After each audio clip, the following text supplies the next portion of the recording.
And good morning. Thank you for joining us. If you were wondering what was going on there, we were having a staring contest. Joe and I had a little side bet earlier. I obviously lost. I couldn't do it. But welcome. Thank you all for joining us.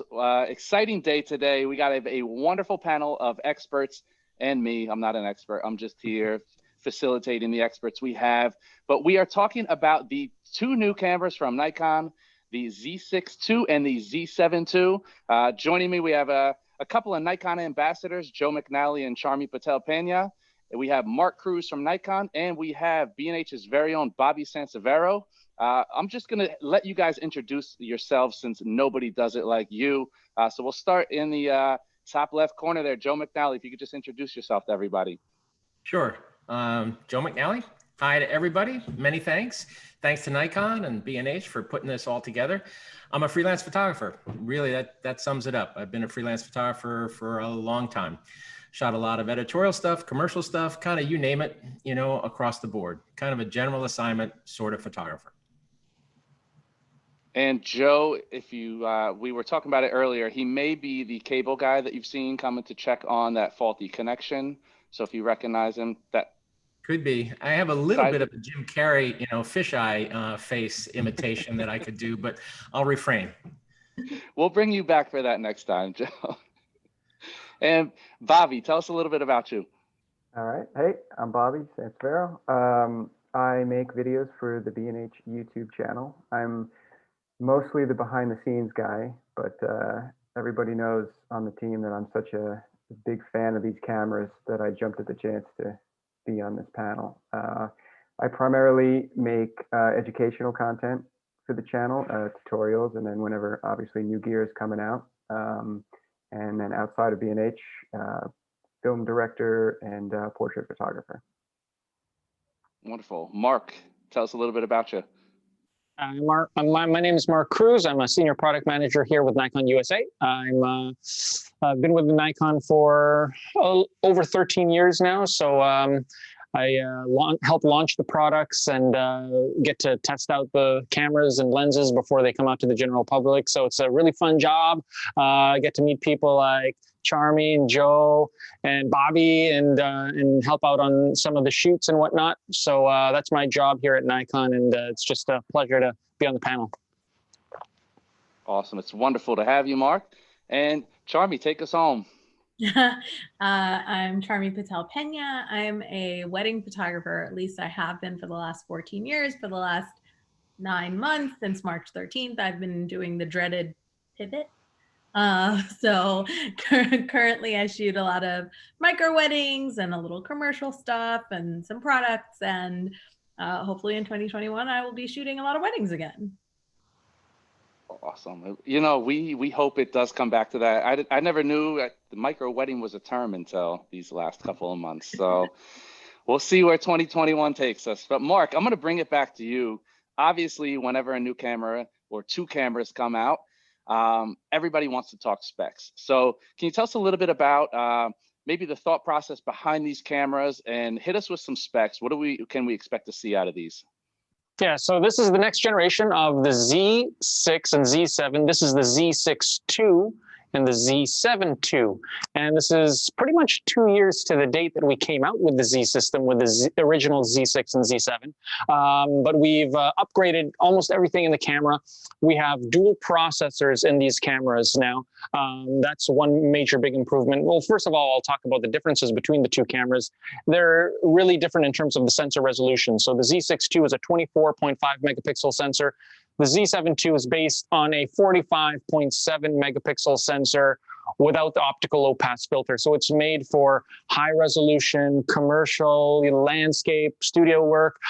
When you want the best image quality possible out of the camera, that's the Z7 II. They differ a little bit in terms of their ISO set ratings because of the resolution. So the Z6 II starts at 100, goes to 51,200, with a boost going all the way up to 2,000. 204,800 ISO, and the Z7 II starts at 64 ISO, maxes out at 25,600. So it's great when you're working with a lot of lights, bright lights. You want to shoot wide open with, you know, wide open aperture lenses, or you're outside doing landscapes and you want to slow down the shutter for waterfalls and things like that without putting a neutral density filter on. That's what the Z7 II is. Now, in terms of the upgrades, we have dual card slots now in the camera. As you can see here, I have a battery grip, vertical battery grip. People have been asking for just those two things. I think they've said if we come out with second card slot and a vertical battery grip, a lot of the professionals or enthusiasts that were looking at the Z6 and Z7 now have that impetus to get into our mirrorless system, among other features that we'll get into. But the main hardware updates are those. We have some other updates as well in terms of 4K 60 that are going to be available for both cameras for video. For video, we also have something that we implemented with reversible focus rings, so we can actually take the focus ring and do it the other direction if your muscle memory is different. And we're also going to have support for Blackmagic RAW in the future for both of these cameras. So upgrades and also frame rates on stills. I'm going back to stills now, and more than triple the buffer capacity. So a lot of things to talk about with these cameras. And one last thing that I'll mention, improved low light AF as well. So that's really important for people shooting in even, you know, situations such as weddings when you're in low dim lit banquet halls and whatnot. So there's a lot that we've improved. It sounds like we have a lot to get to today, especially with so many upgrades and two cameras. And I want to remind all of our viewers, if you do have any questions, now is your time. If you're watching us on YouTube or live stream, feel free to drop the questions in. We'll get them asked over here to our experts. Bobby, I'm going to bring it to you first. I know you did the first look video for B&H, and you had your hands on both of these cameras. Yeah. I want to talk about what jumped out to you with these cameras. I know you're a longtime Nikon shooter, and every time we get since the Z6 what's that? came out. Since the Z6 came out, yeah. Because He's a recent convert. Yeah, I come from the video world, and when we originally got to make the videos for the Z6 and 7 2 years ago, I was really excited because I had kind of written off smaller cameras for like movie shooting and stuff, and so I immediately bought the original Z6. So I was looking for improvements on that going into the Z6 II primarily, and the big thing that jumped out with me was the addition of the eye detect autofocus in video mode, because that was there were better features in the photo side of things, but I was looking for that in video, and that's what they added. So we tested that out a little bit. So to me, that was really the big thing that jumped out on the video side. Awesome. Now, Charmi, I know wedding photographers, I'm in a lot of wedding photographer groups across. It just seems like wedding photography is such a big thing. And I'm not a wedding photographer, but it seems like the place to go whenever you want to know what a camera needs, what a camera is getting, what everybody wants. Wedding photographers are a very, very, very vocal group. I'm sure, right? I'm not. So from a wedding photographer perspective, what Mark is talking about with these upgrades, was there anything that jumped out to you that was like, yes, I needed this? I know probably the dual card slots is a big thing. Yeah, you didn't see me do a dance when he said dual card slots. There was a whole performance. You missed it, Derek.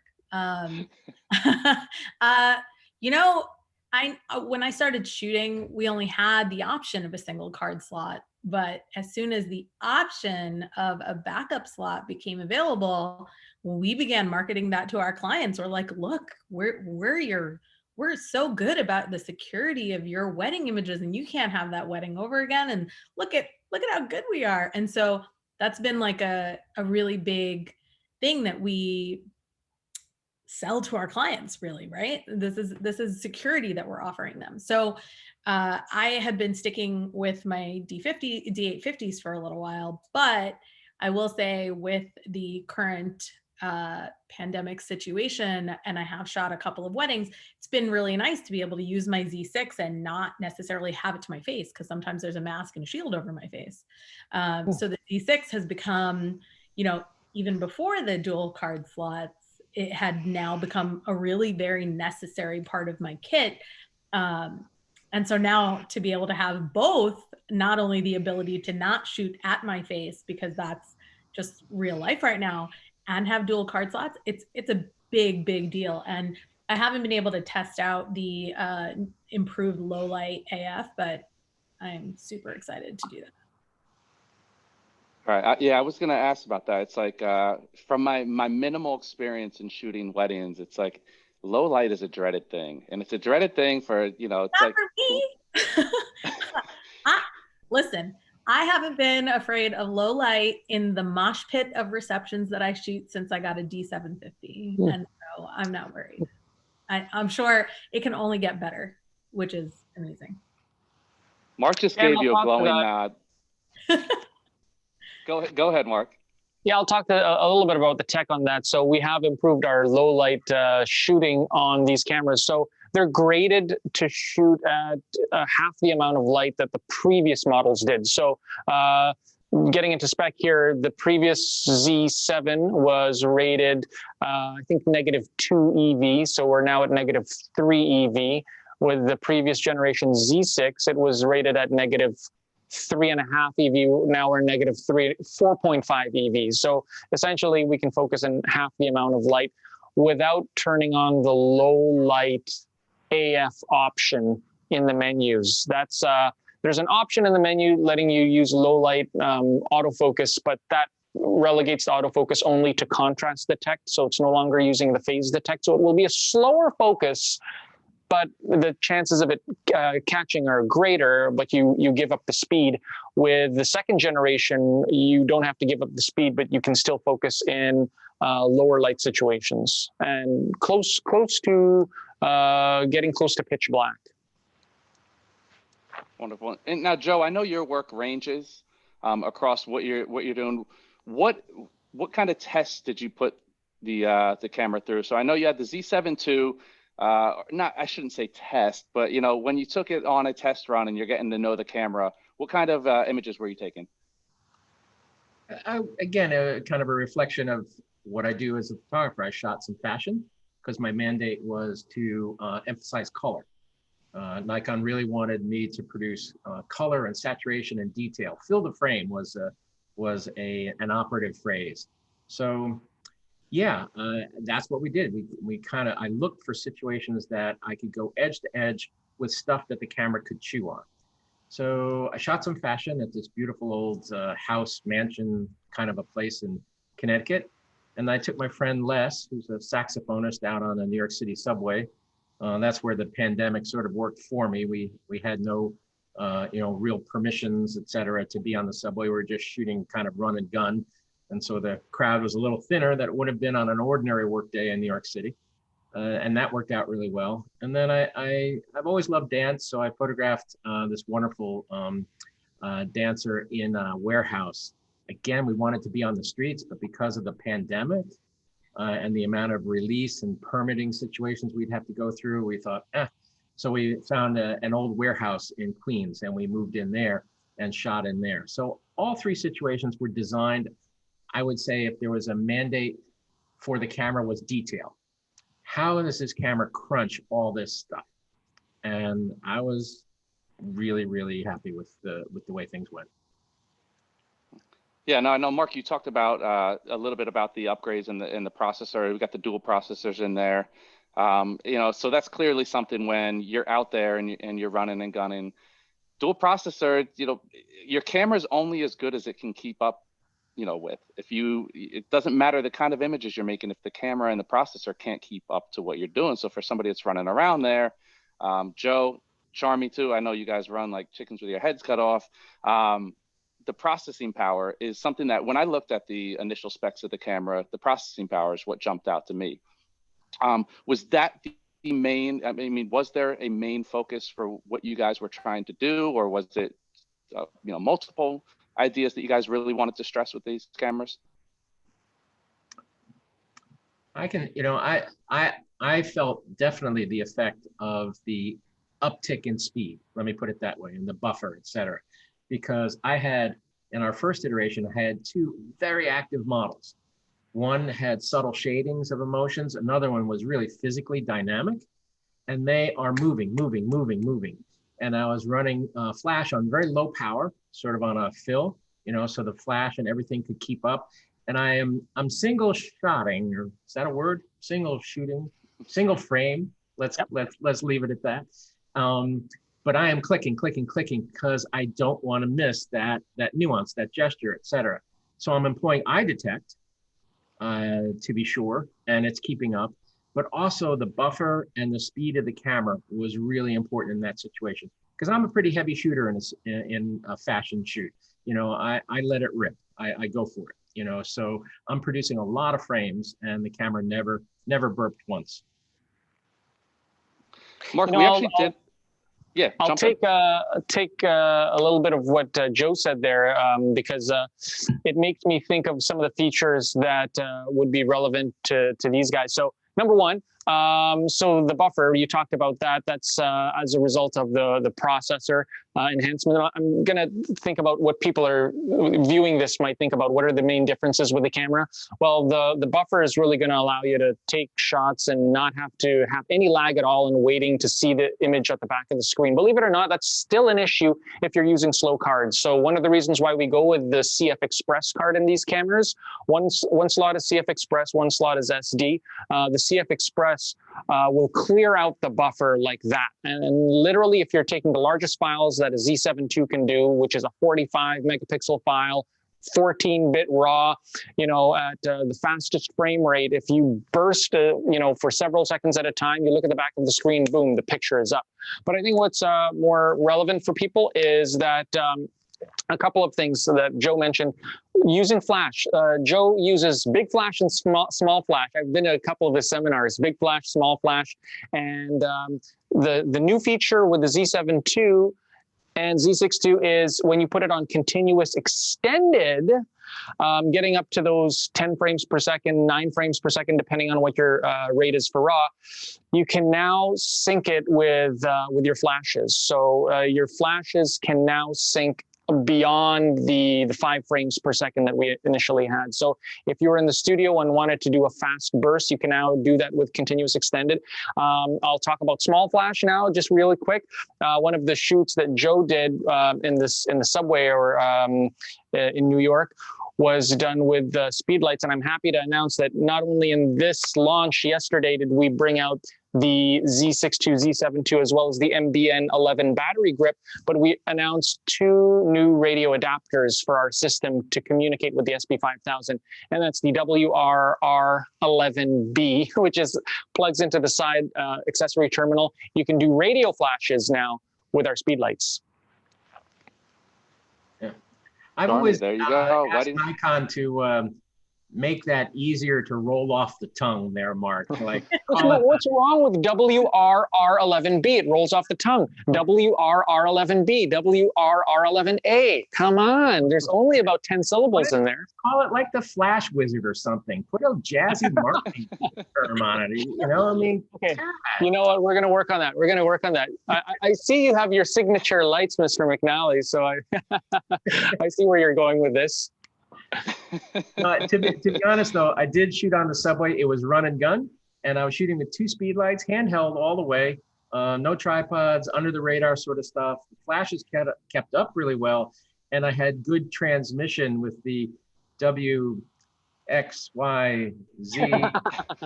11, 12, 13. Well, that's interesting, Joe, because you've shot for many, many years with our CLS creative lighting system, and I think you've authored a few books and videos on it.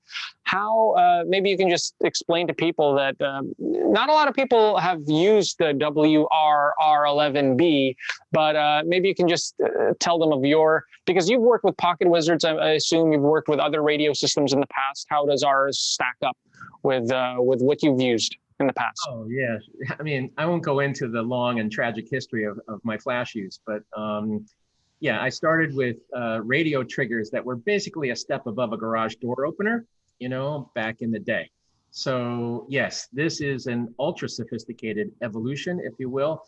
We had been, I would use radio triggers, but also the original or the start of the Nikon system for remote triggering was line of sight or infrared, which could be blocked, right? If you were on a set and had no visibility problems, worked like a charm. Out in bright sun, maybe if you want to hide flashes, that line of sight became a limitation, you know? So a few years ago, Nikon thankfully came out with a radio controlled signal, and that was proved to be, I think, essential in lots of ways to the kind of work I've done over the last 2 or 3 years, where I've kind of spread out sets and hid flashes and done all manner of you know, mildly ridiculous things with flash. But yes, the radio controls I find to be lock solid. I mentioned this the other day in a discussion with Mark and Charmi. New York City is a hotbed of RF, and I was using this very small, it plugs into the side of the Z system cameras, radio transmitter, and it cut through the clutter and triggered very reliably. So I was very pleased by that, because sometimes in those environments, radio, your own photo radio, which is much smaller than many things that run in New York City, can get drowned out. That's an interesting perspective, Joe. I never thought about it like that. But Charmi, go ahead. Charmi, what did you take it out when you took the Z6 II out? What were you taking photos of? What were you focusing it on? So I decided to put together, what I'm doing, which is a teeny tiny micro wedding. So I had some decorators come in, make us a gorgeous altar, and I used a real couple. They had just gotten engaged. They got engaged right after I asked them if they would model for me. So that worked out really well for them. Yeah, I just wanted to, the one thing that stood out to me while I was shooting is the new wide area. Mark, correct me if I'm wrong about You are right. Yeah, wide area AF. That's the correct mode there. Wide area AF. Just like the WRR11B. Come on, it just rolls off the tongue. But essentially, when I have a bride walking down the aisle and I use IAF, there is always a risk of the auntie with her iPad, her eye getting caught instead. And so that's just, and there's so much movement going on that oftentimes, even though IAF is so amazing, I'll only use it for portraits because I don't want to deal with the chaos of figuring out which eye I want and shifting. So wide area allows me to pick a space that I'm going to get my eye from. And that, I think, is going to make life so much easier when I'm shooting fast-paced weddings where there are actually a gazillion people around, but I really just want to focus on someone in particular. And so I got to put that through the paces a decent amount, and I really, really like that. I'm excited to use that in a real life setting. And Mark, we had a couple people already asking about the IAF. If you could just expand upon that. Yeah. We did actually have a question whether it is just for dogs and cats with the animal eye focus, or if that goes across the range, or if you could just talk in general about the IAF improvements. Yeah, I with my laser vision, I can almost see the questions there. My iPad, my computer is like so far away from me because I'm shooting with a 50mm here.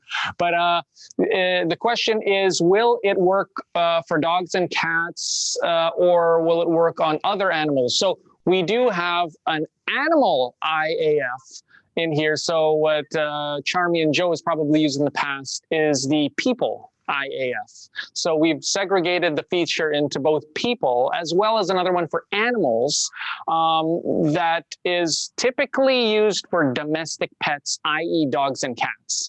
I can't say that it would work on a lizard or anything like any other type of animals, even though we call it animals kind of generically, but I think it's more a dogs and cats thing. Although I will say that accidentally leaving that feature on, I was testing it in the office here with some people that will remain nameless, my Corrado, and it recognized him as an animal for some reason with the animal eye detect.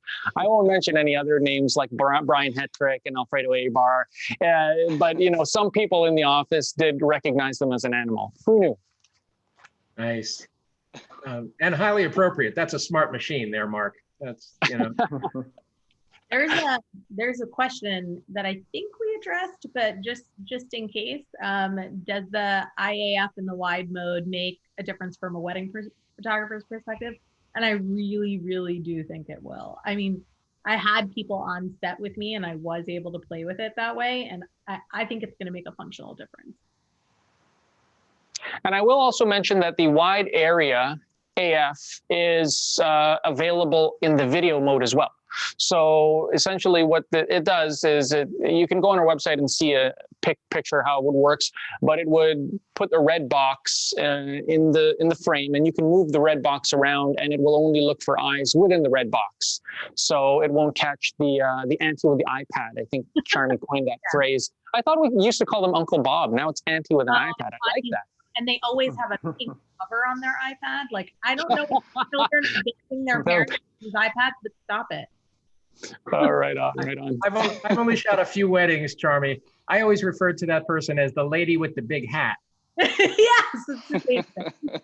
100% the same thing. Yep. You know, one you put in the group photo who loudly calls out from the second row, "How long is this going to take?" Yeah. That's her.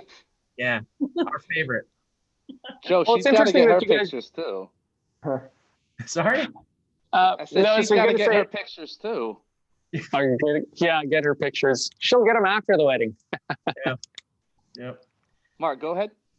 No, I was just going to say that that feature as well that's available in video. I think Bobby mentioned before, one of the things he likes about the cameras now is that you can do IAF in video. So Bobby, I guess before you were just kind of relying on the other methods of focus in video. What did you use in generation one and now? It's called manual.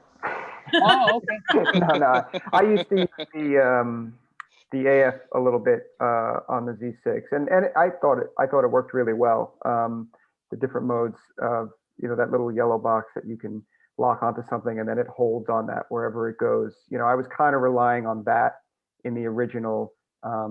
Sometimes manual, sometimes I'd use that, but with this edition of the IAF, now you can just grab an eye and sometimes it, depending on the modes, the modes better than I do. So you switched me into a few modes and then it locked onto Jake's eye in the video. And there were times where his eyes were even very dark because we were lighting from above and it still held his eye the whole time. And I know that probably works great for, weddings and, whoever you're trying to lock onto and you're in a dark environment. So that really impressed me. Am I wrong that Mark is using it right now for streaming? He's streaming. Well, here, listen, I'm going to live by the sword and die by the sword. So I am using it right now. So I'm on iDetect on, actually it's a first gen camera, but I mean, I'm on the 50mm 1.2 and it should still lock me on right now. So as you can see, it's changing the background blur. It's picking me up. It's, I think keeping on my eye because my ear is out of focus, right?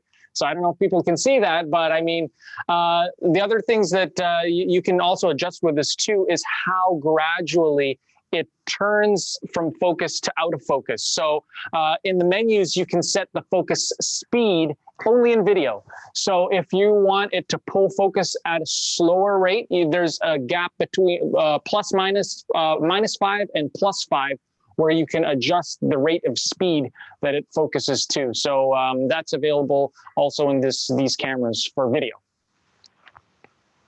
Mark, can we stay right there for a minute? Because we did have some questions come in on the video. I always try to hold off on video as long as possible. It's it seems like that's where everything always wants to go. Everybody always wants to talk about video when these new cameras come out.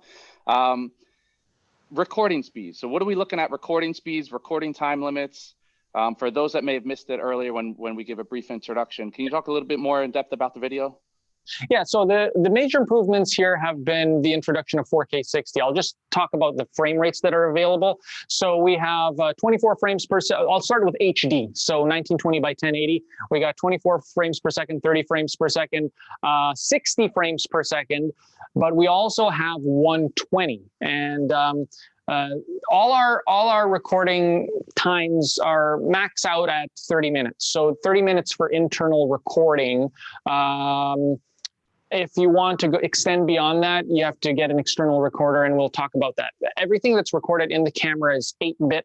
To access 10-bit or 12-bit, we have that available through the HDMI port. I'll get that out in a second, but as far as 10-bit internal recording, 1080, 24, 30, 60, 120, and then the 120 can be either built in camera as a slow motion without sound, or it can be recorded with sound, and it's up to you how to slow it down in post-processing. Getting up to 4K, we have 4K 2430 on these cameras. And by the way, we can crop them in a little bit if we want to do DX or full frame on both cameras. The difference in the Z7 II and Z6 II is when you record 4K 60 in the Z6 II, that will be DX crop, so around like a Super 35, and that will be available as a firmware update in February of next year. So in a couple of months, we're actually releasing them in November of this year for the Z6 II. The Z7 II will be available December of this year, and that firmware update to release 4K 60 on the Z6 II will be available February next year as a free firmware update. Out of the gates, the Z7 II in December will have 4K 60 with a very small crop that'll be 93% of the frame, so almost full frame. So those are the high level specs. Was there anything else you wanted me to touch upon with video? No. I mean, that I wanted to give just a nice brief synopsis of what the video capabilities is for now. I'm sure we're going to get questions in because everybody, like I said, everybody wants to know about the video now. Now, I know Joe and Charmi, you guys both shot stills, but I mean, when you have a camera rolled out that is great for what you do and it has the video capability, are you tempted at all? Come on. Do you want to jump into the video? Can I, two things. One, I just have to marvel a little bit at how I buy a camera and then over the course of 2 years, it gets significantly better via firmware update. Like I just, in 14 years, my experience from firmware updates was like, hey, there was a bug and then we fixed it. And like, this is like, oh, and then your camera got significantly better. It's like you bought a new camera. It's pretty amazing to me. But two, yeah, I have started shooting.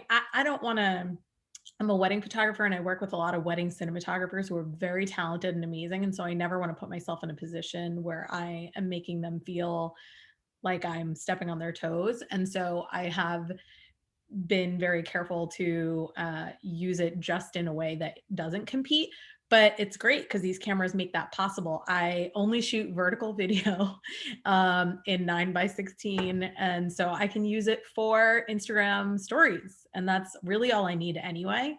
But I've never been tempted by video before because it just feels like an entirely different thing to learn. But the Z6 does make it really easy. So I've been tempted and started playing a little bit. Charmi, I'm getting into the vertical video too. I got myself an L bracket, so I'm getting into vertical video as well. Joe, were you saying something? No, I'm right there with you, Charmi. I've been a still photographer my whole career, but in the last 4 or 5 years, we have pushed the studio actively in a video direction. So last year, actually, Nikon participated. I did a global warming documentary with the Z6s, completely shot on Z6, and just small note, it just made just got named as a finalist in the Ridgefield Independent Film Festival, which is a small festival, but actually has a really, really good panel of jurists. So, and I did not shoot it. I emphasize I was a director. We went up to a deserted island north of what used to be called Barrow, Alaska, now called Ukavik, and we did a video story about my friend George Devoki, who has studied a bird colony up there for 45 years, and just by the chance of studying that bird colony, came up with this astonishing record of global warming. So Nikon participated in that, and the videographers that we used, one of whom was a lead shooter on a lot of reality TV shows and is used to big cameras, and Bobby, maybe you can chime in here, he was astonished at the quality he was getting out of this very small machine. Yeah. You know, so yes, we are pushing actively in a video direction, and these cameras will make that easier. Yeah, no, I feel what you're saying. I come from the video world and using like big cinema cameras. And then the Z6, when that got announced 2 years ago, that was the first time I was like, okay, I'm going to invest in a much smaller camera system again. And for years I had kind of written them off, but I just loved what I got out of that camera so much that I had to get it. So, and I feel like I'm the opposite of you guys. Like, I'm from the video world and I'm pushing into photo, where most people who are in photo are pushing into video now. So I'm kind of coming at it from a video side of things. Hey, you do very well, Bobby. Don't cut yourself short. That the pictures you took of Jake there make him look like a star. Hey, but let me ask you, since you've been working on these bigger video cameras, and you just started using the Nikon system 2 years ago with the Z6, and you said you did a lot of you do manual focus. Now that we have the reversible focus ring, are you going to go back to focusing the other direction, or are you used to Nikon now? Yeah, just when I got used to pulling Nikon glass, now you give me this option to do it the other way. I don't know.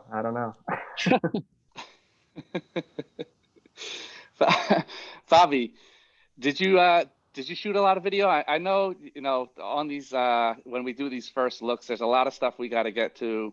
And like they said, you're used to shooting cinema cameras. Yeah. Is it, well, No, I was going to say, like we primarily focused on stills for the shoot.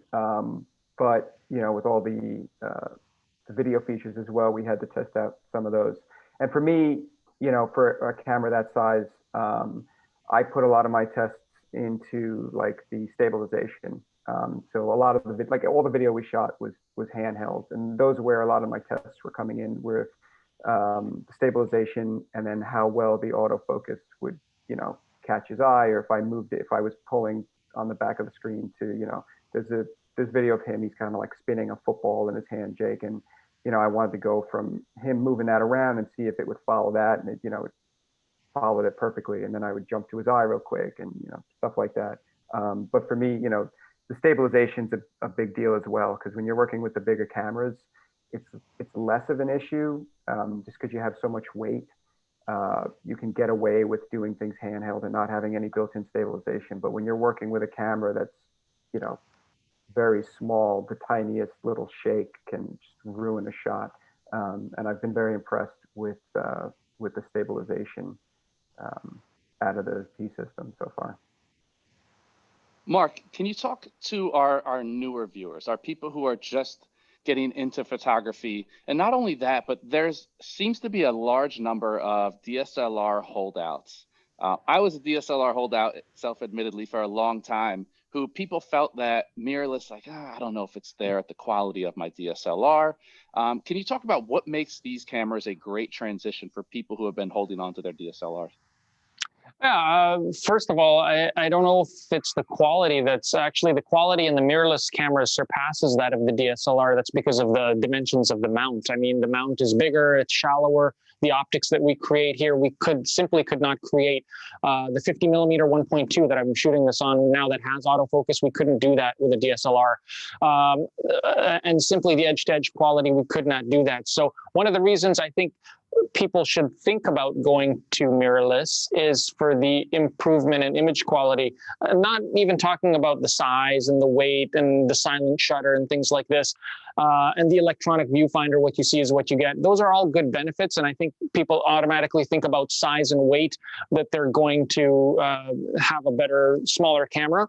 But for me, even if the cameras were the exact same size, As a DSLR, I would still go with the mirrorless system because of the type of lenses that we're using. And when we came out with this camera, when you know, Charmi, Joe, and even Bobby got it at the inception of the Z series, we had 3 lenses, which was a 35, a 50, and a 24-70. That was it. That was 2 years ago. We had an adapter where you could adapt existing f-mount lenses, but that was really kind of a bridge, a stopgap until we built up the system.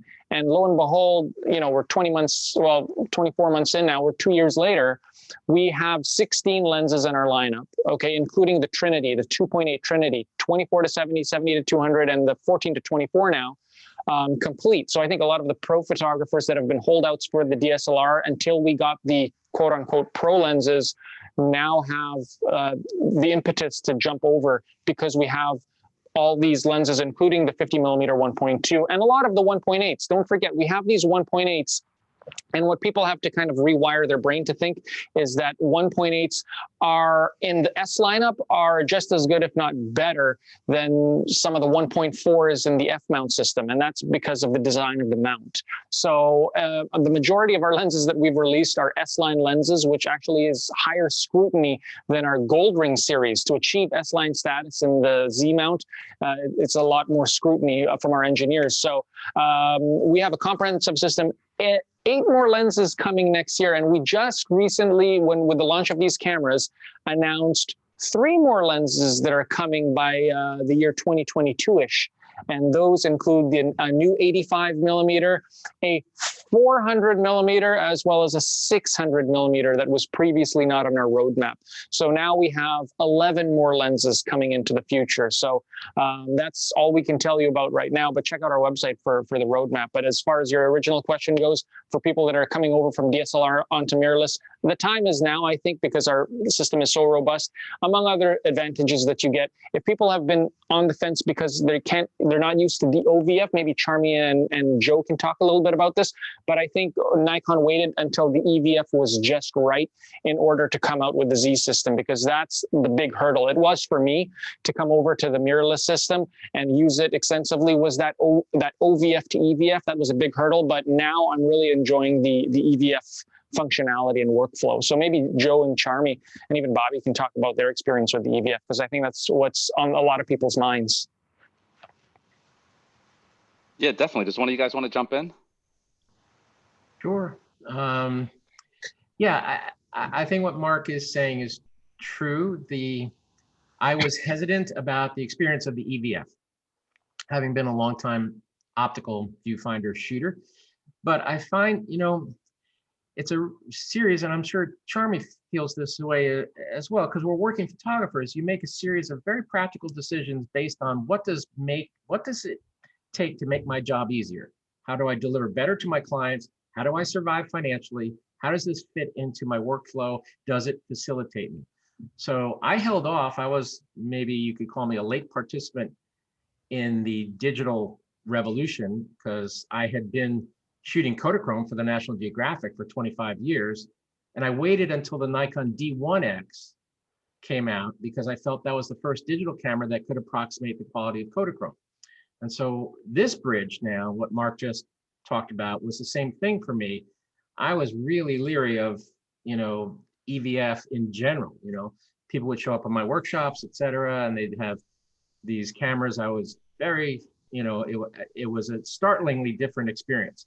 But then this camera came out, Nikon said, give it a try. And I found I adapted to the EVF pretty seamlessly. And now I think be almost, not hard, but it would be an adjustment actually going backwards. You know, maybe even more so than the adjustment I made going forwards. That's the thing about being a photographer. You have to keep going forward. You have to continue to adapt. The technology moves at such a pace. Our bond with our clients is we're going to have the best gear and to give them the best opportunity to have their job delivered at the highest levels of quality. So it's incumbent on us to just keep adjusting. And I love the EVF now. Absolutely love it. I think Joe touched on something that is really important to the way that I shoot, and that's our, you know, our bond with our client and the way that we interact with them. And when I first got my hands on a mirrorless, I almost felt like I was cheating because the EVF does so much. My white balance is perfect and my exposure is perfect. Everything's perfect. Like it was before too, but now it's just without question. I know exactly what I'm getting. But that gives me the opportunity to focus more on the client. It gives me the opportunity to focus more on my composition. It gives me, the added technology is giving me the opportunity to focus on the rest of what I do so much more. And that's not just in the cameras themselves, but also in the lenses.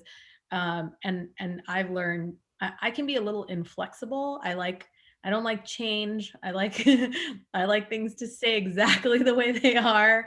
And so, for example, I have been a prime shooter for over a decade, and there was a good 5 years where I only owned a 35 and an 85, and that's it. I just didn't even own anything else because I just didn't see any reason to own anything else.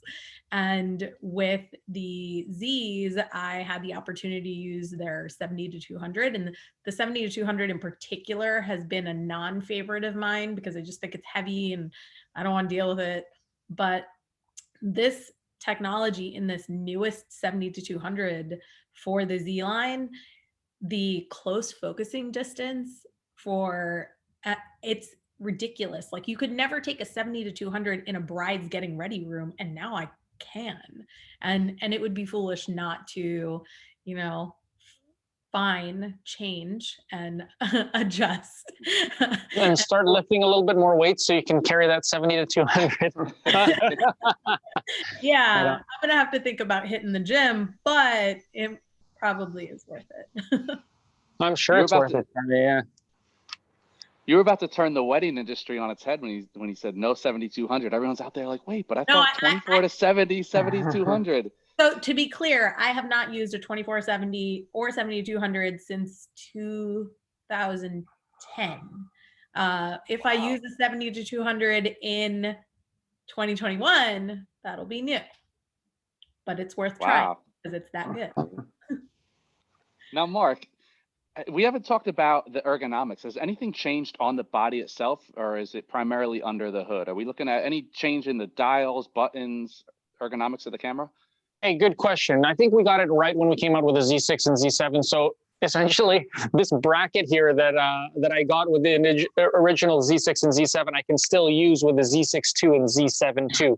So apart from a couple of different changes around where the prism used to be, I guess now around the electronic viewfinder cosmetic ones, it's the same. However, I think I see some questions here in the chat that I might be able to address with this.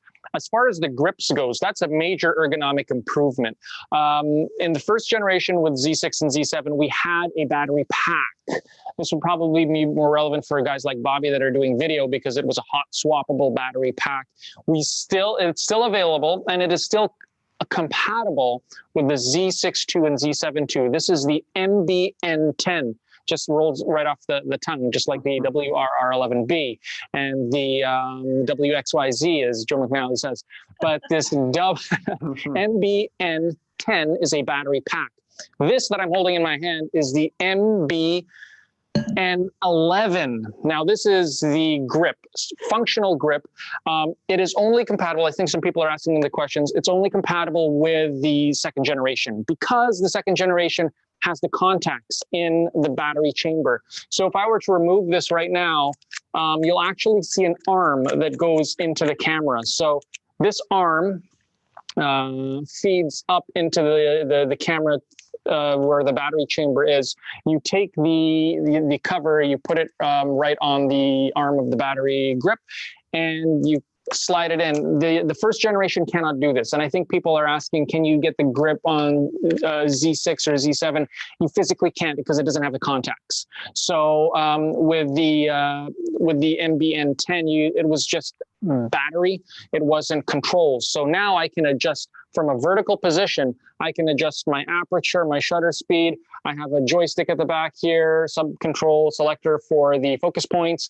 I have, you know, what's cool about this, even for guys like Bobby that are shooting video, you can hot swap the first battery closest to the door.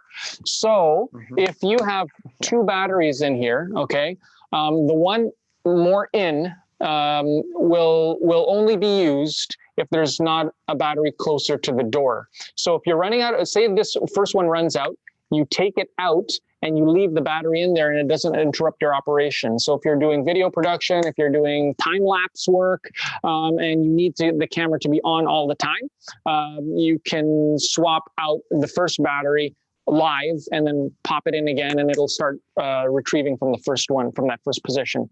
A couple of other things that I'll mention too is that we have a new feature here now. So for people doing remote shooting, if they're putting it on an apparatus somewhere and they're remote controlling it, first generation would revert if it timed out or if it turned off, it would revert to infinity, the focus.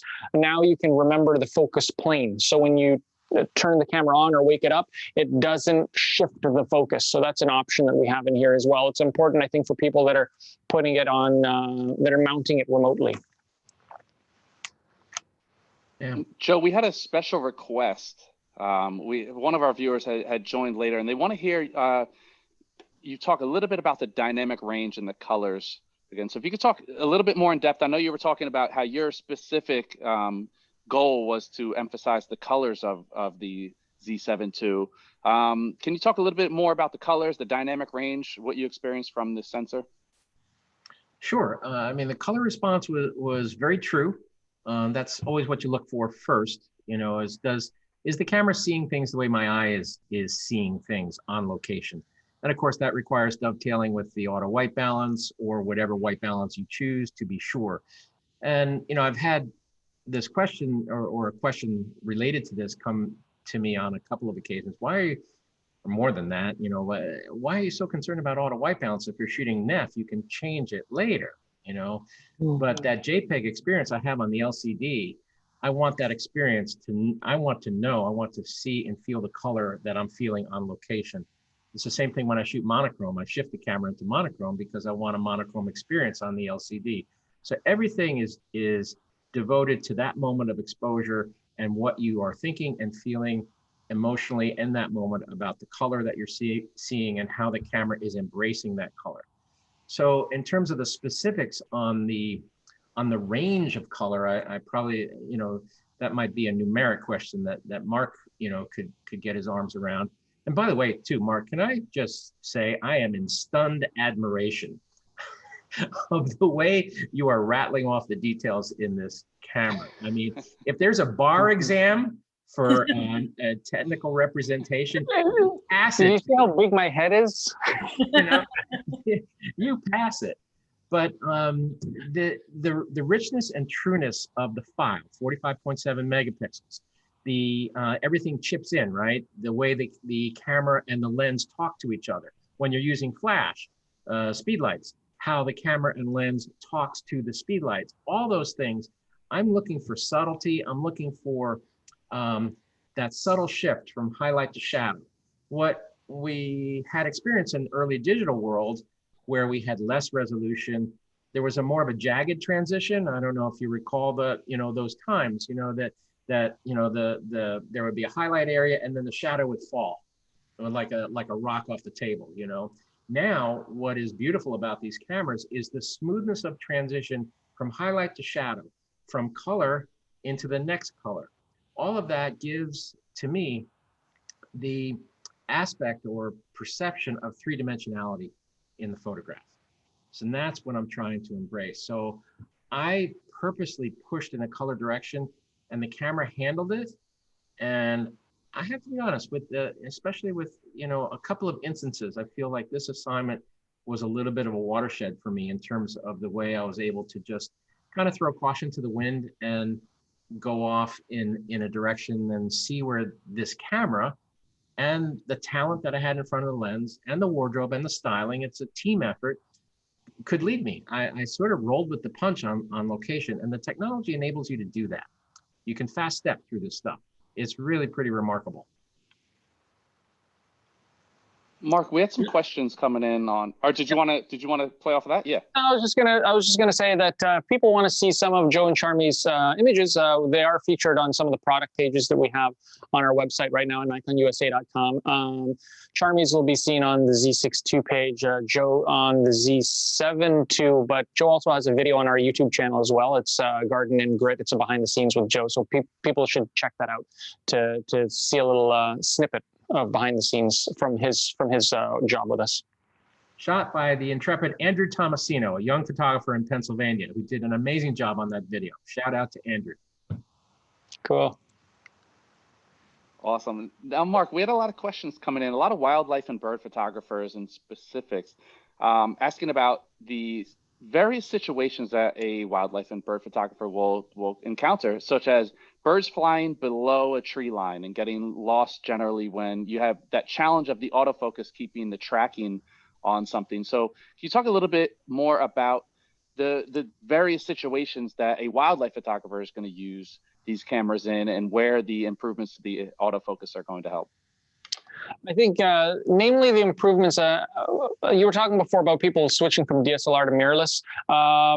Number one, I think the area that we can track the image or the subject in the frame is much broader. We can cover 90% of the frame with our focus points, whether it's the Z6 II or the Z7 II. We have 200 and oh my gosh, is this 273 points on the Z6 II to 493 on the Z7 II. Those are going to cover 90% of the frame. If you're on a DSLR, it's a cluster in the center, and those focus points, although they can be precise if you're a single focus point, they just don't cover a lot of area if the bird goes outside of that cluster of focus points in the middle. Now with the Z cameras, we have something that mimics 3D tracking on a DSLR. It's called subject tracking, and that's available in Auto Area AF. Auto Area AF used to be an amateur mode because it's kind of like taking all the focus points and latching on to whatever is closest. There's no precision with it. However, within the Auto Area AF mode resides the eye detect, actually. Prior to this wide area AF mode, wide area AF, WR, R11B, all these cool things that roll off the tongue, is the ability to do eye detect in Auto Area AF. So Auto Area AF is actually very sophisticated now. It has the IAF built in, which one of the questions we're asking, can you use it outside of wide area? Yes, actually you can use it in auto area, but inherent in that, if you press the OK button, okay, we've actually improved the workflow now with a firmware update in our previous Gen 1 cameras, where you can program, say, the function button and bring up subject tracking. And I think that's key for birders, because if you use subject tracking, it forgets about all these other points and it gives you just 1 point, one square. And I think probably Bobby used this for video, but you can use it for stills too. And it's one square. And then once it locks onto your subject, it will track it throughout the 90% of the frame that it can track it on. So as far as birds going behind branches and whatnot, you can, I mean, as long as you locked onto the bird in the first place, you can actually time the camera to delay whether or not it will focus on the branch. Because at some point, if it can't focus on your subject, it's going to focus on something else. You can delay how long it takes or how erratic the focus is if you want it to track the branch immediately once it's in focus, or if you want it to stay on the bird when it's behind the branch. So some of these features are in the custom settings menu. I would just make people aware that there's several different menus. There's even focus options nested within focus options.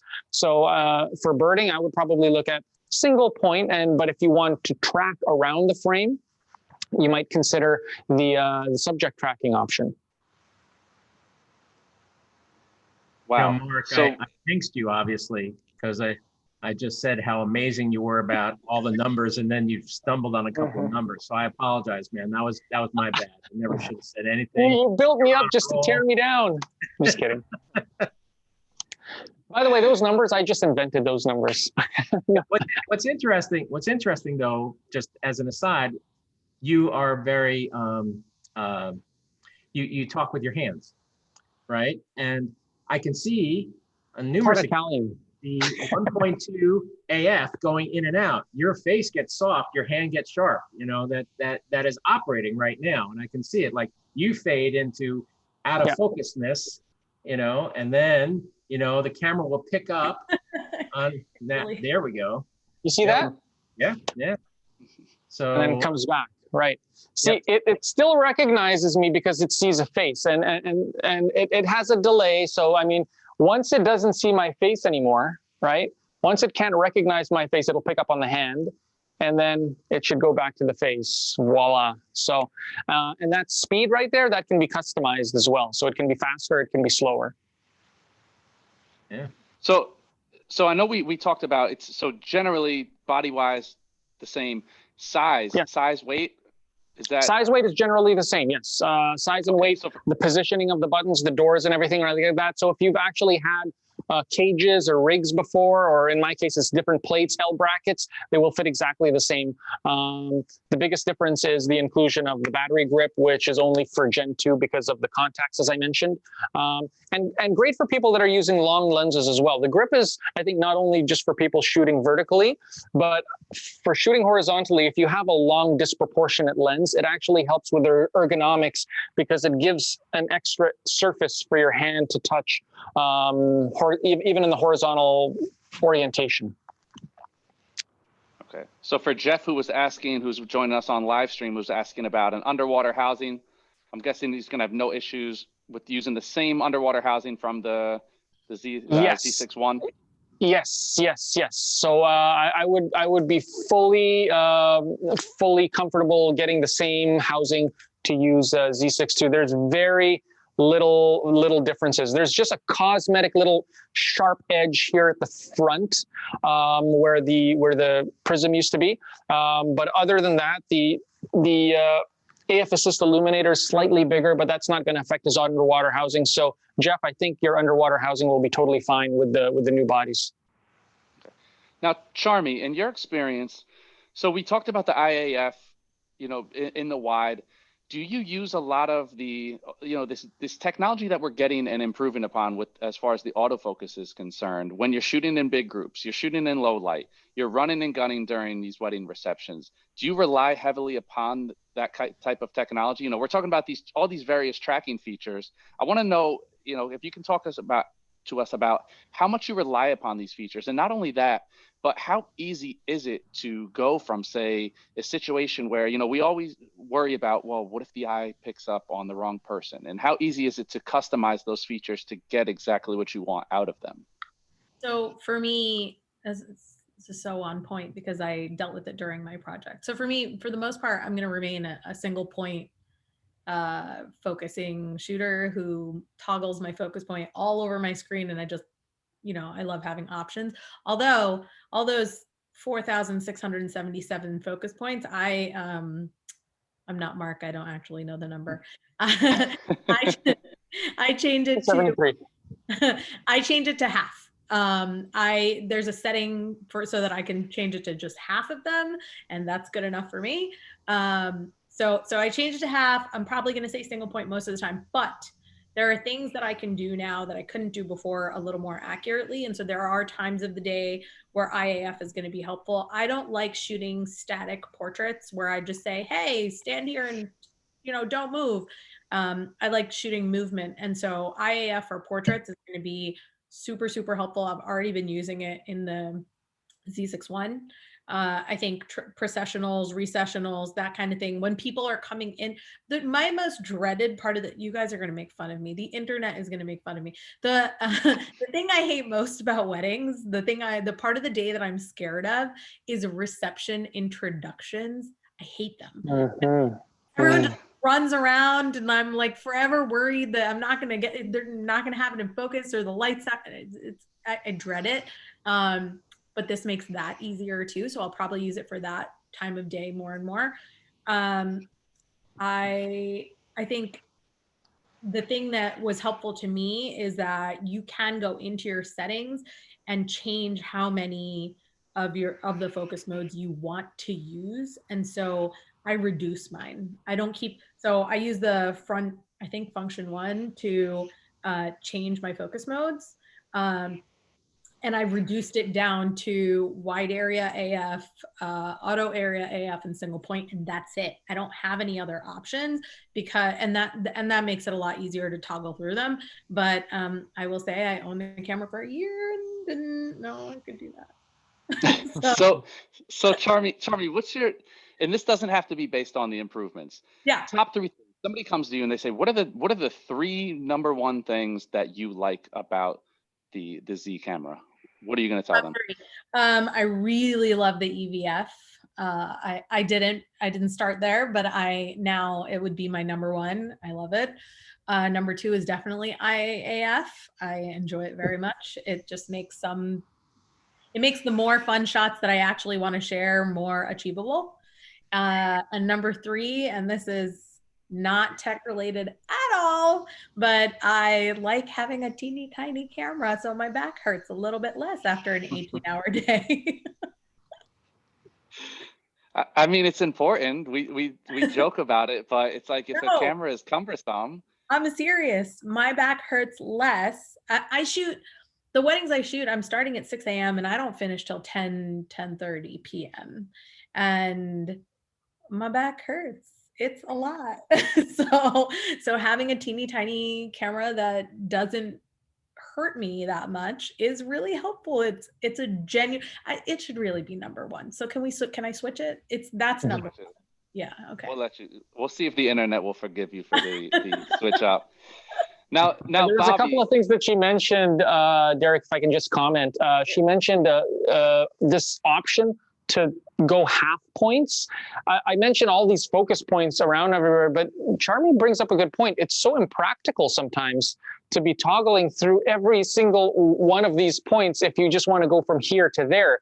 So there is an option in these cameras to only use half the points. So every time you toggle, instead of going 1 over, it goes 2 over. So you can move throughout your frame quicker. All right, if you want to be precise like that. So I just wanted to mention that's actually a really good thing for people to know in terms of autofocus. And I'll just address here. People are asking, what are the differences in autofocus between Gen 1 and Gen 2?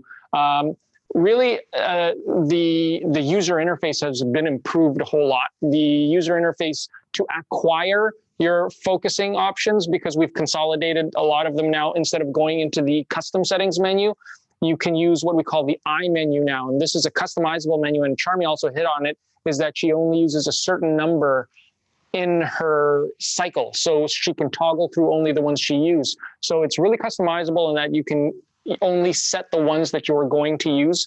You all can also set the different auto area AF modes right in the I menu, so that if you program your function 1 or function 2 buttons, look at this, it looks like I'm playing an accordion, function 1 or function 2 buttons, and toggle through with your main command dial, you can do all of that with your eye to the viewfinder without having to hit your menu button and access them from your custom settings. So if people are used to using the Z6 or Z7 and they're going to Z6 II or Z7 II, just those options in auto area AF, to have them all consolidated, is improved. If you've gotten Z6 or Z7 from Gen 1 and to access subject tracking, you had to hit the OK button.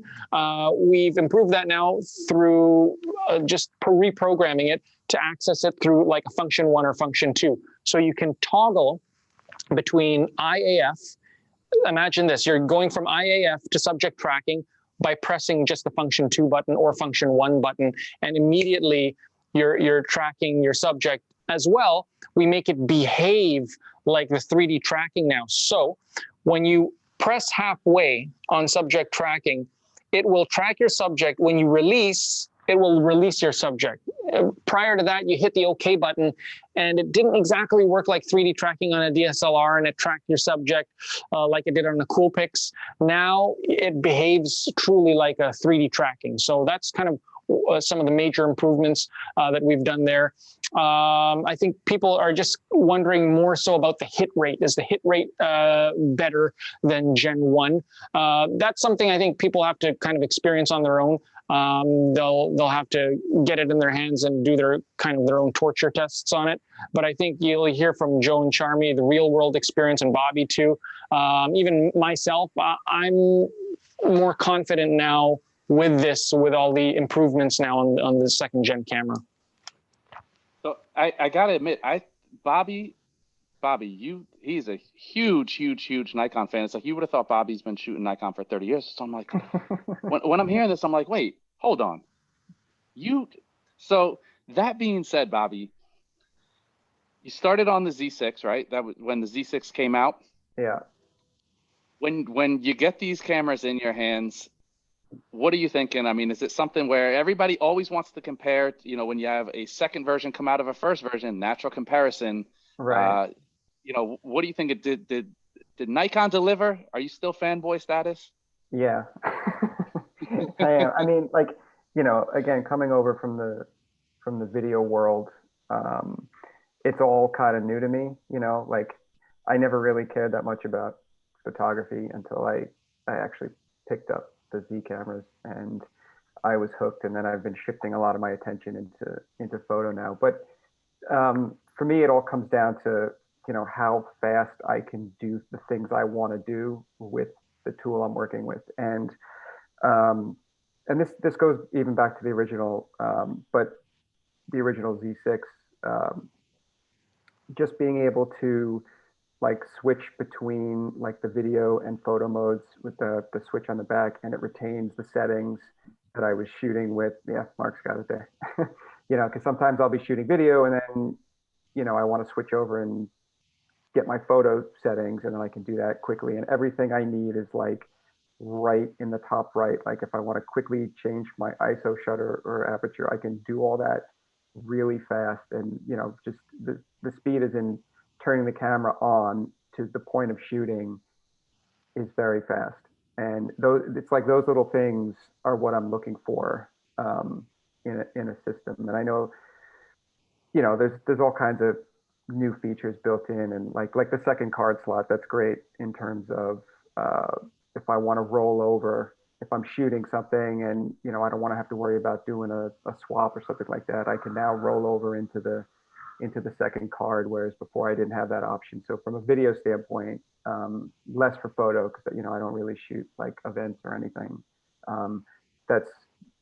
It's more video for me, how the improvements have made my life a little easier, or will when I ultimately get the new camera, because, you know, I'm getting it.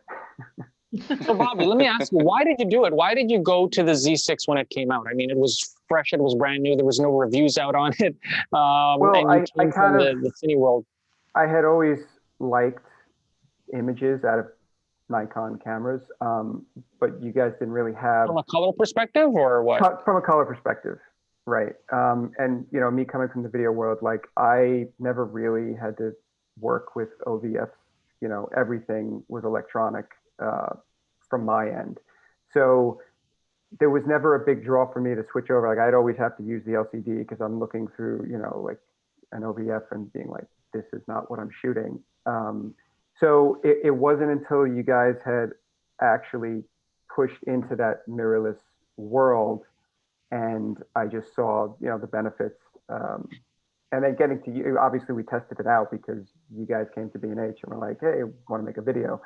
So getting my hands on it, I was like, oh, this is what I've been looking for in a body this size for years now.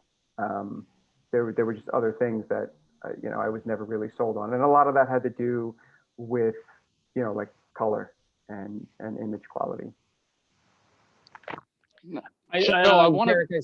I see some questions about dynamic range and things like that.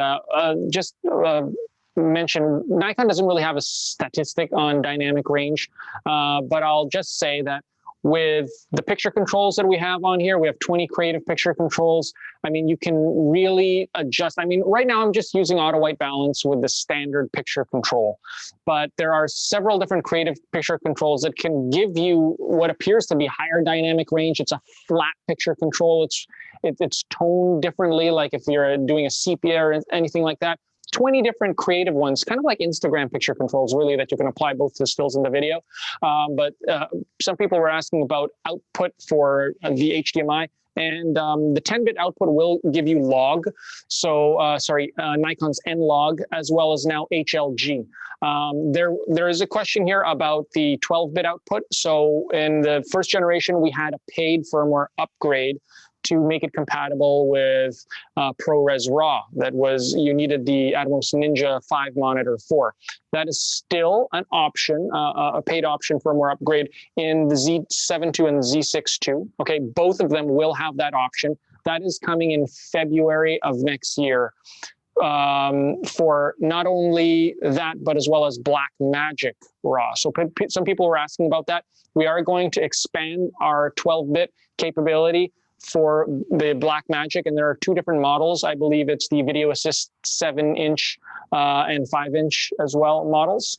So that will be available as a paid firmware upgrade. Now, for existing Z6 and Z7 users that already paid for the ProRes RAW option, they will get that for free. Okay, when we release the firmware update later on, we will release a firmware update for Z6 and Z7. Some people were asking on the update, on the questions too, is there going to be still updates for Z6 or Z7? Z6 and Z7 still remain in our lineup. So for the foreseeable future. So we're going to actually have 6 cameras in our Z lineup. Z6 II, Z7 II, original Z6, Z7, the Z5, as well as the Z50, which is our crop sensor. So as far as updates go, we're still, even today, came out with a firmware update to address a couple of things with Z6 and Z7. This firmware update had to do with the AF fine-tune option. There was a little bug in it for AF fine-tune. We fixed that, as well as MBN10 battery pack. We addressed a battery thing with that as well. So we're still coming out with firmware updates for these, and we've had 3 major firmware updates for first generation and a couple of minor ones in between. So for people that have invested in the system, we're still looking after you going forward. Perfect. Now, Joe, long time shooting manual focus, right? And we have a lot of people asking about the autofocus, the eye autofocus, all the various aspects of that. One of our viewers, Michael S., wants to know specifically, Joe McNally, are you an eye autofocus guy? Are you big on the autofocus? Do you still switch it over to manual just for old time's sake? No. No, I really don't do anything photographically for old time's sake, because, you know, everybody always says the good old days. Well, they weren't. You know, the technology that I started my career with is like Neanderthal tools compared to what we have now and the sophistication of it. So yes, I embrace the technology. I don't use all of the technology, to be sure. There's tons of options in these cameras I'm sure I'll never get to. I'm a bit of a minimalist in terms of directing myself into the job, into the assignment. What do I need to do to make sure this turns the corner in good fashion? But yes, in terms of eye detect autofocus, I've embraced it, especially when I'm in close in portrait mode and I have a, if you will, a fast moving face, you know, in front of me that's emoting a lot. You know, fashion models work very hard and they're wonderfully talented. So they're just moving and moving and moving, you know, but also too, when I'm in even a quieter portrait session, you know, I'll still check in on the eye detect.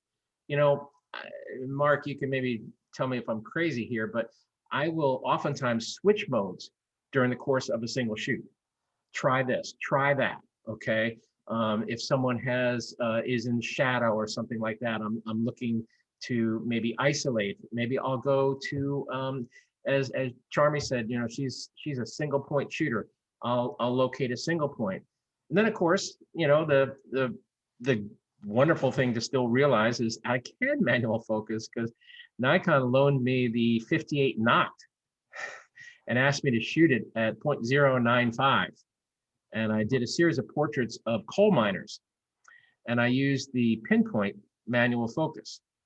And I found that to be amazing. And, you know, also the depth of field so thin that you could have eyelashes sharp, but the iris not, you know, and, you know, just so, you know, And I found that, yeah, I could still I could autofocus and I could still manual focus. So that was a wonderful revelation for me at this point in my career. It's like, you know, embrace the technology, but don't forget where you came from. I'm going to go off script here. I always have to talk. I'm branded Nikon, so I have to talk up all the features. But I'm actually going to tell you one that I don't even use, and that is focus peaking. Okay, focus peaking is a useful tool if you're doing manual focusing, and you can throttle down the extent that you use it. And here's the reason why I don't use it. And I used the 58 millimeter Noct, and the depth of field is so shallow that the focus peaking lines, I find obscured things. They got in the way of the image. However, the EVF is so detailed that you can see the finest sliver of focus. So I was actually focusing with just the EVF bare with the Noct, and I find that my hit rate was better improved than when using the aids such as focus peaking. Now, I will also tell you that the improvements in the Z6 II and Z7 II, we've allowed an option to remove all aids whatsoever. No shutter, no aperture, no time recording, none of the grids or anything like that. Just the clean image. So all you do is completely rely on the focus to your autofocus to get your thing in focus, and then you can just concentrate on the composition. You can see a clear, clean, unobstructed vision of what your final product is going to be. And it looks like Charmi likes that option. Thank you for doing that for me. I appreciate that you all did that just for me. We did, just for you. Yeah. It's in the menu. It's under Charmi. Yeah. It's Mark. You're gonna have to go back to that. I used the focus peaking when I was with the 58 Noct. You did. Okay, good. Yeah, I did. But the interface, what you're talking about, the EVF, the advantages, because when I hit my OK button, it zooms to 100%. In my yeah. So without taking my eye from the viewfinder, I could punch on a coal miner's eye without. That is so key. You're right about that. And I'll tell you, I think it's important for all professional photographers to know of that option, because it prevents you from chimping. Chimping, I think, is the colloquial term. When with our OVF, we take a picture and we want to see whether it came out correctly. We look at the back of the screen, and it diffuses the trust that I think your client has with you, because they see you looking at the back of the screen. Did I get this right? Did I get this right? Now you can review your image while you're looking in the viewfinder, and it looks like they don't know that you're looking at your image or you're punching in. You're always engaged with your subject, and you're not taking your eye off them to look at the screen. I have to disagree with Mark now. Very deceitful, Mark. My clients love it when I look at the back of the camera, because I do a happy dance and then they get real happy. So I see. Yeah, they love that. But there's a question that I just wanted to address in the chat box. It says, are these things easy to change fast when you're shooting a wedding day to be able to utilize them for a fast-paced day? Yeah. I am shooting the weddings that I'm shooting. We go from, I'm sorry, my kids are homeschooling, and so you can hear them maybe. I am going from a calm getting ready to a wild, we call it a barat, where the groom's family has the groom on a horse or an elephant or a monster truck, God knows. Sometimes it's a Ferrari, but there's a lot of people and a lot of action. The wedding is just as fast paced. It's really not a very calm wedding. There's tons of stuff happening everywhere. The recessional, and then I don't know if you all have ever been to an Indian wedding, but our dance floors are wild. We really like to party. So every minute of the day is fast paced. And I have been using the Z6 during this year because of my mask screen situation. And so on top of the fact that I'm getting used to not having the camera to my face, because even with the Z6, I've always been a person who likes to have our camera to our face. On top of learning that, I've still been okay speed-wise. I don't struggle. So I think a lot of, I don't like change, but I think a lot of stuff is just, getting that muscle memory for what it is you're going to want and what you're going to need. And that's not always fun the first time that you switch a methodology, but once you get the muscle memory, which I would say for me is like within the first few hours of a wedding, I'm good to go. Charmi, is this your new workhorse? Where does this fit into your wedding day? Period. Yeah, the Z6 will be my new workhorse. That's it. It'll be the camera. And the one other thing that I was waiting for is I love the adapter. The adapter is great, but I'm a person who likes everything to be consistent, like everything. I just want one set of things. And so now that I have all the lenses that are above my head, apparently, now it's a lot easier for me. I have the 35 I need, I have the 85 I need, and I have a 24 as well, and maybe that 7200. But I have everything I need now. So yeah, that's where I'm going into weddings with the Z6 II from now on. Joe, what about you? Go ahead. Where does it fit into your lineup? Well, I think it's been a sea change for me, to be sure. I mean, 2 years ago, before the original Z series came out, there's my camera locker is right behind me. I think I had 6 DSLRs in there, and now I've got 2 DSLRs and 5 mirrorless cameras.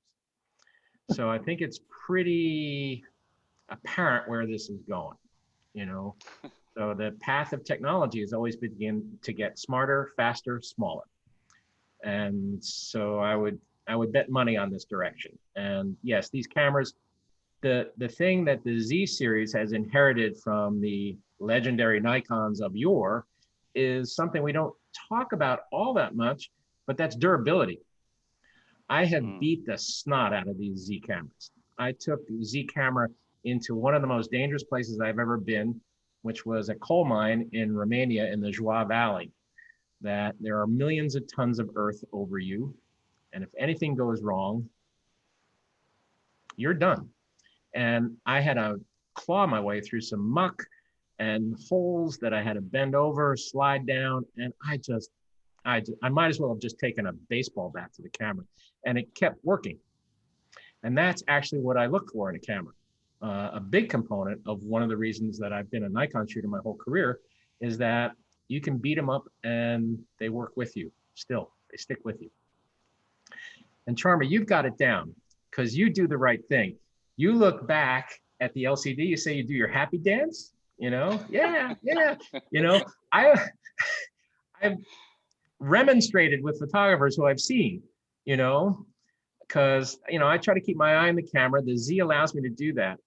I'm very conscious when I pull that camera away and I look at what I've done, that I transmit joy, because I've seen many photographers take the camera away and go, oh, and their mistake. They're looking at, well, that doesn't make your subject feel good. They're thinking, oh my God, something's wrong with me. The photographer doesn't like. You have to control your emotions at the camera, and this kind of technology is making us light and fast and doing that thing, and then of course you get that really sweet frame, and then you can show the subject there, you're like, oh yeah, take a look at this, and now can you spend another couple hours with me? It opens the door to more time and builds the confidence of your subject. But I've seen it so many times where photographers are like, click, click, click. Oh, man, don't do that. Oh.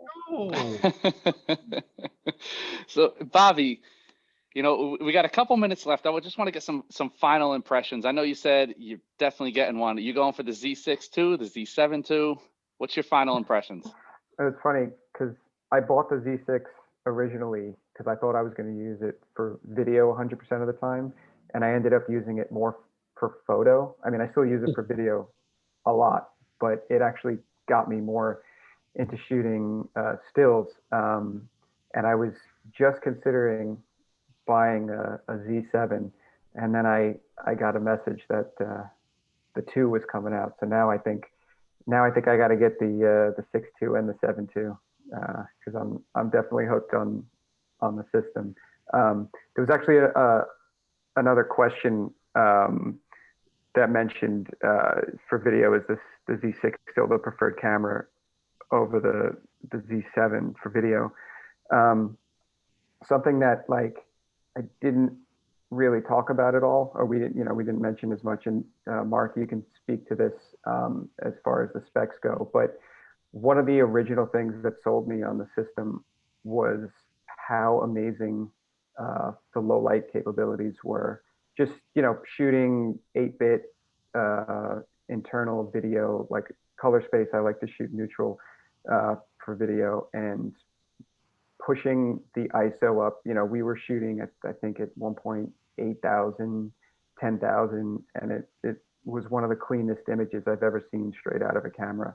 That was one thing that really hooked me on that system right from the get-go.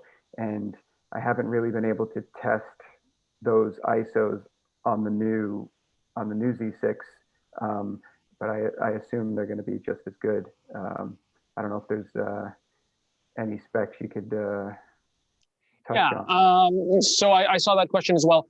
For the video community, I think the question is where should you go, Z6 II or Z7 II? Which one is the more preferred one?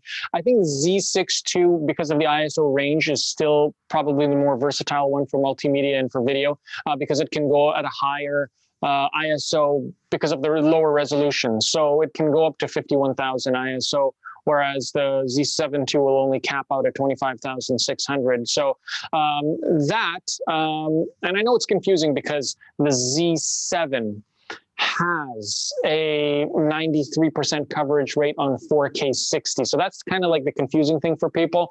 But the Z6 II, when we come out with the firmware update, for 4K 60 will be at the DX crop. That might be tripping some people up. I'll just say that the 4K 60 on the Z6 II is full pixel readout, if anybody finds that of use. So that is something that is a benefit on the Z6 II. As far as the sensor goes, Bobby, they are the same sensors in both generations in terms of the resolution, the ISO range. So the performance will be consistent between both generations.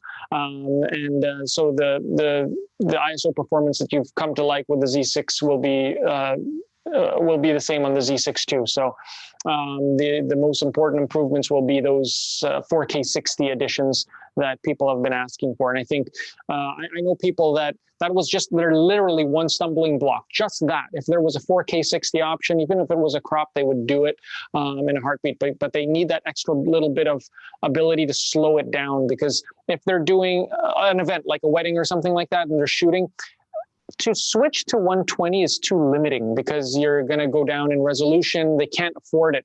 If they had to sacrifice resolution versus frame rate, they would sacrifice frame rate and keep the 4K 60 seems to be a perfect balance. Yeah, I agree. I wouldn't want to sacrifice resolution if I didn't have to. Yeah.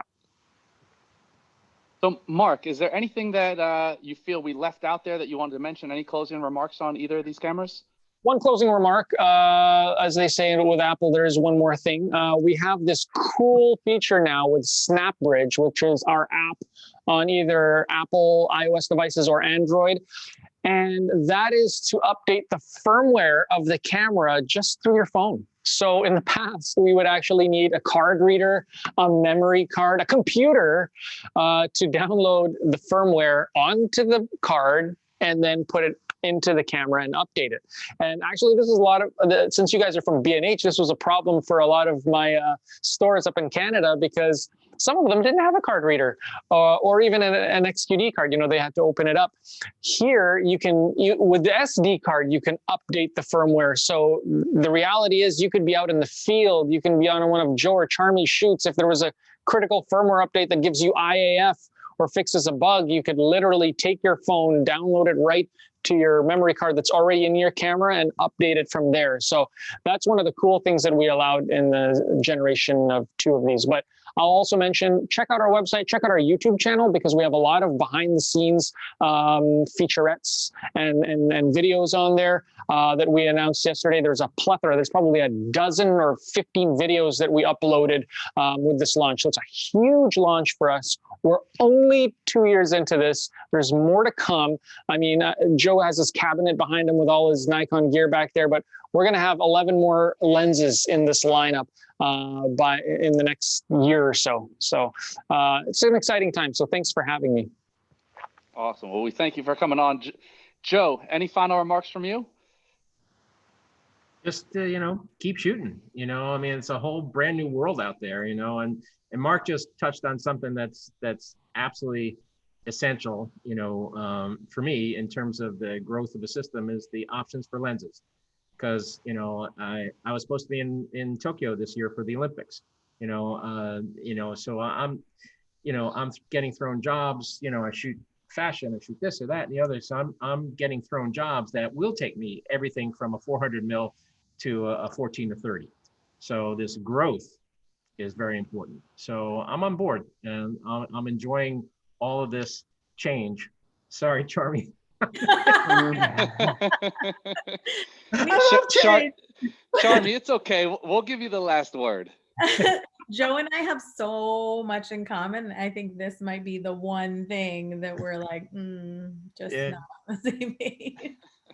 I would say, I think that, I guess I want to talk to the photographers who are like me, who, we're going into a quieter season and we don't really know what we're actually going into for the next couple months as it is. But I am looking really forward to utilizing the video features of even my existing Z6 and just, doing something different. I don't plan to do it necessarily in a professional capacity anytime soon, but I think the fact that I have this amazing camera that can do both what I need it to do and also these extra things, I want to utilize that feature. And I have subjects in my house, they're at a computer learning right now, so I'm thinking I might use the winter to play with that and learn that. And so I think there's nothing wrong with the expanding your capabilities. You already have the gear. Wonderful. Well, I want to thank all you guys for your time, for your expertise, for your humor. Charmi, if you know any of these weddings that are happening where they're coming in on a monster truck or a Lamborghini, please let me know, because apparently I know the wrong people. I shoot those all the time. Man, I got the wrong group of friends. If any of my friends are out there listening and you're thinking about getting married, come on, help me out. But for all of our viewers out there, thank you for tuning in. Thank you for your questions. This has been engaging and informative. As always, as Mark pointed out, check out Nikon's site. If you guys do have any questions, all the information is right there. It's on your phone. It's at your fingertips now. Definitely check out Joe and Charmi's photos from these projects. And if you are local to the New York City area, the B&H Superstore is open. We have a full line of experts ready there to answer your questions as well. And we are practicing all safety protocols. So that being said, thank you to Mark, Joe, Bobby, Charmi, and all of our viewers out there. This has been another rendition of the B&H Virtual Event Space. Catch y'all next time.